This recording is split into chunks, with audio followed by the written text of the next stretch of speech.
कृष्णा हरे हरे हरे राम हरे राम राम राम हरे हरे गोविंद बोलो।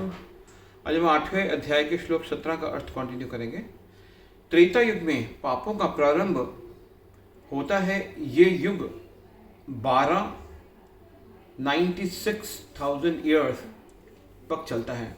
द्वापर युग में सदाचार तथा धर्म का ह्रास होता है और पाप बढ़ते हैं।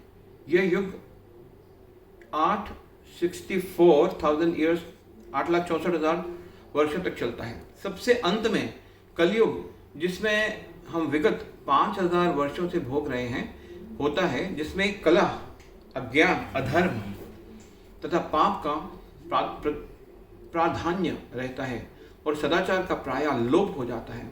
यह युग 4,32,000 वर्षों तक चलता है। इस युग में पाप यहाँ तक बढ़ जाते हैं कि इस युग के अंत में भगवान स्वयं कल की अवतार धारण करते हैं, असुरों का संहार करते हैं, भक्तों की रक्षा करते हैं और दूसरे सतयुग का शुभारंभ होता है। इस तरह यह क्रिया निरंतर चलती रहती है। ये चारों युग एक सहस्र चक्र कर लेने पर ब्रह्मा के एक दिन के तुल्य होते हैं। इतने ही वर्षों की उनकी एक रात्रि होती है। ब्रह्मा ऐसे 100 वर्ष जीवित रहते हैं और तब उनकी मृत्यु होती है। ब्रह्मा के ये 100 वर्ष गणना के अनुसार पृथ्वी के 31 10 40 0 0 0 0 0 0 0 0 1 2 3 4 5 6 7 8 9 zeros वर्षों के तुल्य हैं। इन गणनाओं से ब्रह्मा की आयु अत्यंत विचित्र तथा न समाप्त होने वाली लगती है, किंतु नित्यता की दृष्टि से यह बिजली की चमक जैसी अल्प है।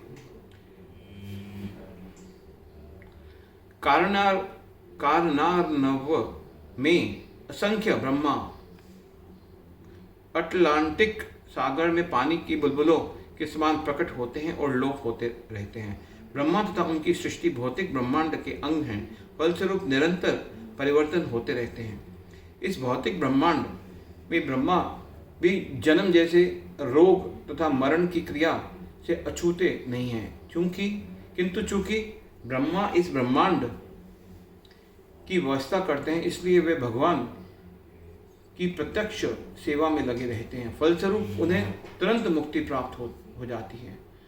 यहाँ तक कि सिद्ध सन्यासियों को भी ब्रह्मलोक भेजा जाता है, जो इस ब्रह्मांड का सर्वोच्च लोक है। किंतु कालक्रम से ब्रह्मा तथा ब्रह्मलोक ये सारे वासी प्रकृति के नियमानुसार वर्णनशील होते हैं।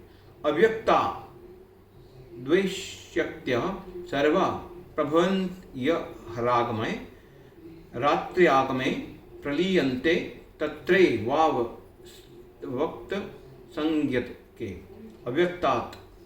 अव्यक्त से व्यक्त्यय जीव सर्वा सारे प्रभवंती प्रकट होते हैं।